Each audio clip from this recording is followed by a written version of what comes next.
नमस्कार. बुलेटिन 13 न्यूजवर एक महत्त्वाची ब्रेकिंग न्यूज येत आहे. बातमी आहे रेल्वे गेटवरील एसटीच्या बिघाडाची. मनमाड दौंड रेल्वे महामार्गावर वाहतूक खोळंबली होती. रेल्वे गेटवर एसटीच्या बसच्या बिघाडामुळे मनमाड दौंड मार्गावरील वाहतूक खोळंबली. येवला बारम रस्त्यावरील वाहनांची वाहतूक देखील 1 तासापासून विस्कळीत झाली होती. सायंकाळच्या सुमारास राज्य परिवहन महामंडळाची येवला आगाराची बस ही मनमाड दौंड मार्गावरील नागडा रेल्वे स्टेशनच्या मधोमध लॉक झाल्याने रेल्वे प्रशासनाची एकच धावपळ उडाली होती. काही वेळातच मालगाडी या रस्त्याने येणार असल्याने धडक होती की काय अशी भीती निर्माण झाली होती.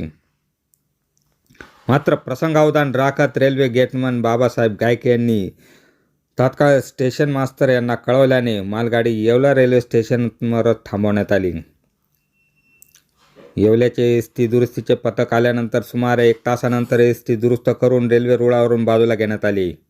नंतर मालगाडी मनमाडच्या दिशेने मार्गस्थ करण्यात आली. सुमारे 1 तासाच्या अंतराने प्रवासी वाहतूक देखील गेटमधून सुरळीत झाली. बुलेटिन 13 न्यूजसाठी विलास कांबळे, येवला.